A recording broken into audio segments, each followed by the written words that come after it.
This resolution comes at a critical juncture for advancing Libya's security and stability. The new exemption to the arms embargo will enable member states to provide training and technical expertise to Libyan security forces to support the vital goal of military and security reunification.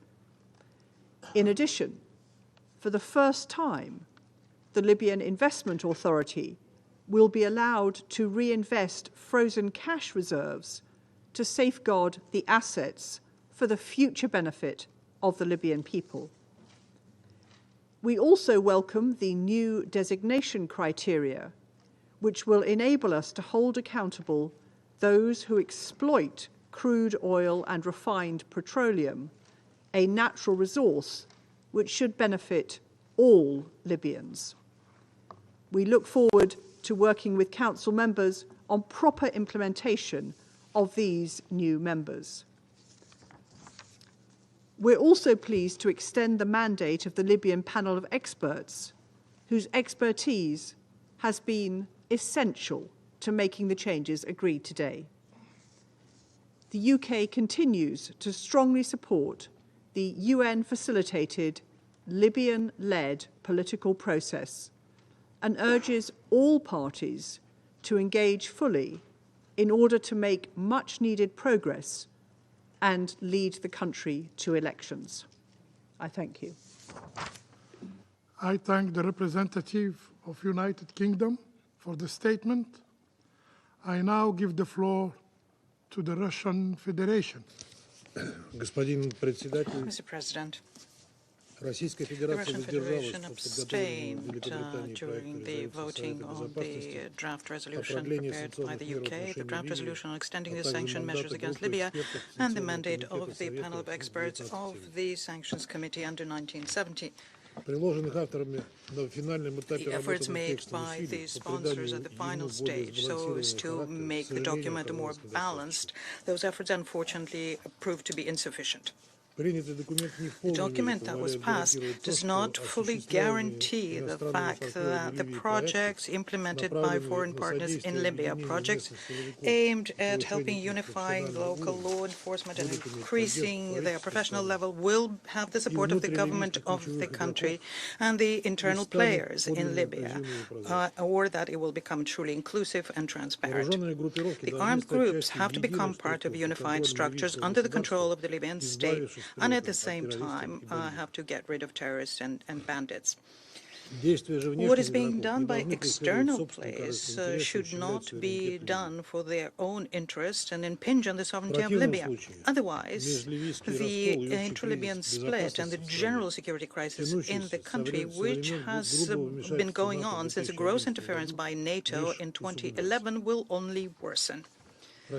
We expect that the Security Council and the 1970 Sanctions Committee, with the help of the specialized panel of experts, will continue keeping this important topic, a close eye on that topic.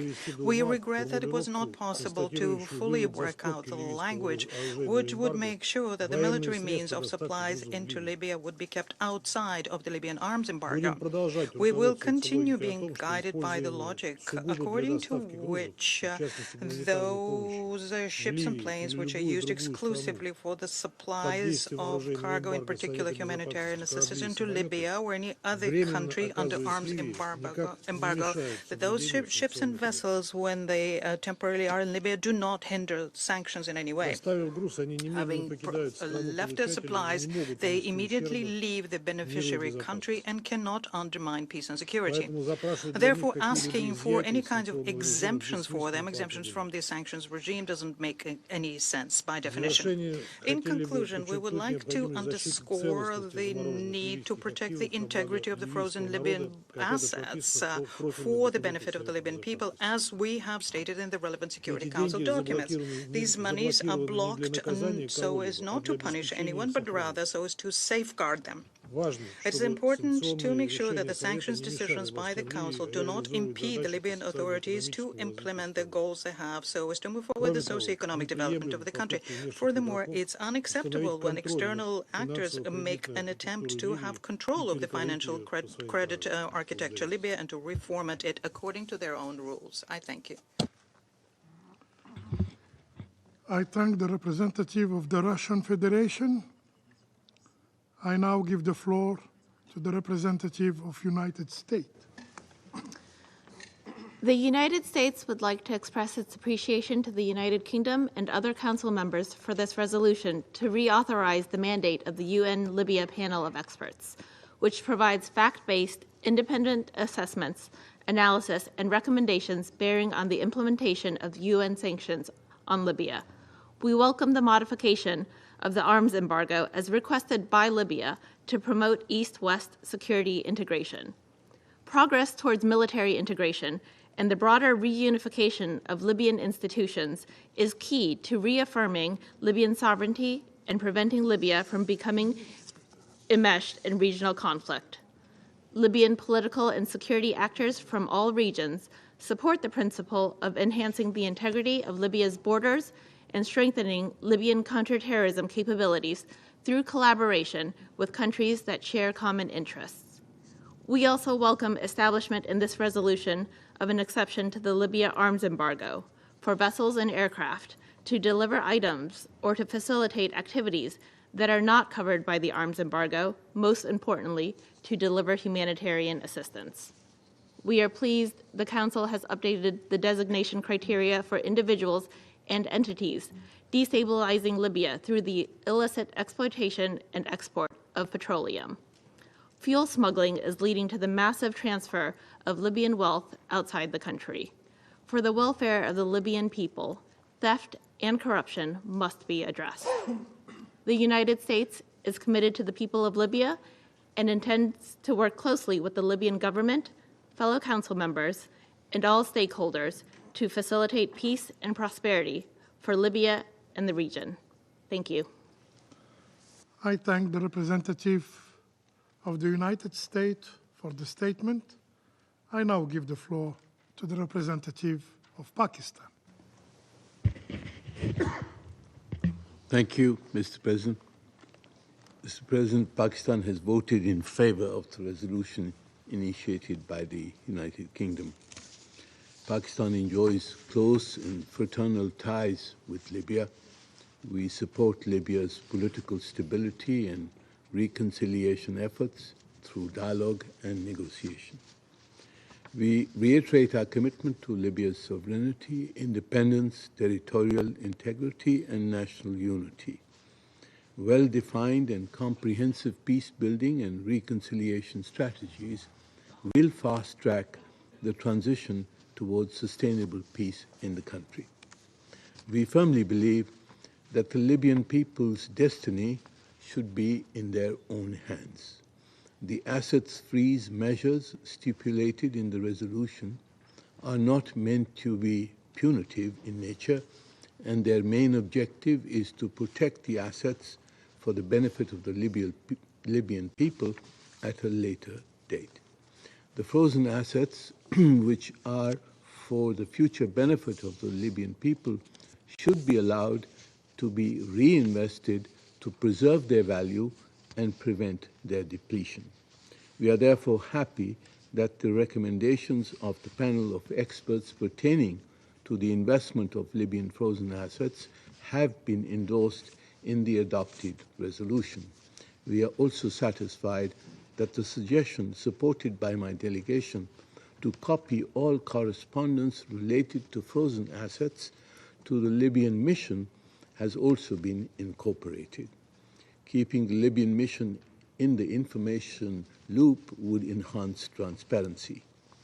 Mr. President, it is vitally important that the Security Council sends a message of solidarity to the Libyan people. The political reconciliation process should offer peace dividends to all citizens and focus on securing an equitable distribution of national resources. Concerted and sincere efforts can surmount all existing challenges.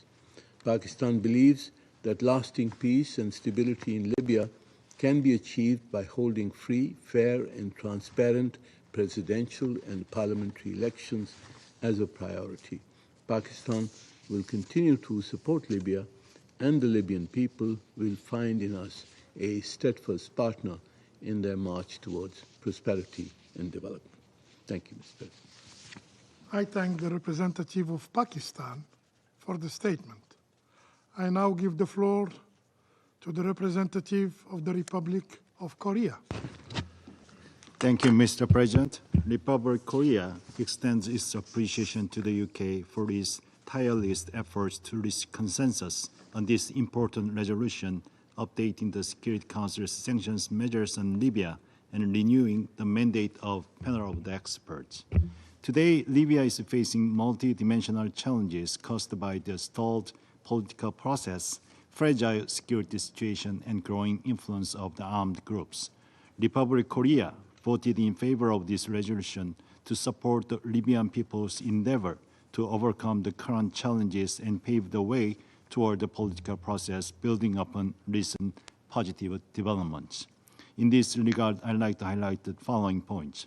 First, we welcome the Council decided to approve the provision of technical assistance or training to Libyan security forces to enhance their security coordination in counterterrorism, border security, and maritime security.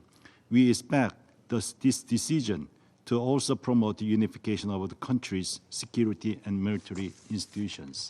Second, we expect that enhanced this clarity of the text regarding application of the arms embargo on the means of delivery to Libya will contribute to the expedited provision of humanitarian assistance to the Libyan people. Third, we believe that language in this resolution struck a balance reflecting the request of the Libyan people to preserve their value for the future benefit of all Libyans. We support the Council's gradual and meticulous approach to this issue and look forward to continuous review based on the panel of experts' follow-up assessment. We hope that adoption of this resolution will help create a conducive environment for nurturing Libya's overdue political process. We also emphasize the importance of the Security Council's united voice in supporting the political process in Libya, capitalizing on recent positive developments, including the successful holding of the municipal elections. I thank you. Thank the representative of the Republic of Korea for the statement, and I give the floor to the representative of Denmark. Thank you, Mr. President. Denmark voted in favor of the resolution extending the sanctions regime for Libya, and we welcome its adoption. We believe this resolution reflects a good compromise among Council members and includes important and timely updates. We appreciate the United Kingdom's steady hand as a penholder, as well as the strong engagement from the region. Across sanctions regimes, as in this one, Denmark particularly values the focus on introducing relevant exemptions for the delivery of humanitarian assistance. We also welcomed the important new reference to Resolution 2744 and the need to make good use of the focal point for delistings to enhance due process, a key priority for Denmark during the negotiations. We hope these sanctions measures will aid in stabilizing Libya and pave the way for a prosperous future for all Libyans. Thank you. I thank the representative of Denmark for the statement. I now give the floor to the representative of Panama. Gracias, señor presidente. Thank you, Mr. President. Panamá votó a favor de la resolución y respalda la renovación de las sanciones establecidas en la resolución 1970 y las consecuentes renovaciones del Comité de Sanciones, cuyo objetivo es el de promover la estabilidad y el respeto de los derechos humanos en Libia. Reiteramos nuestro compromiso con los esfuerzos para lograr la estabilización del país. Deseamos destacar que apoyamos la renovación de estas medidas al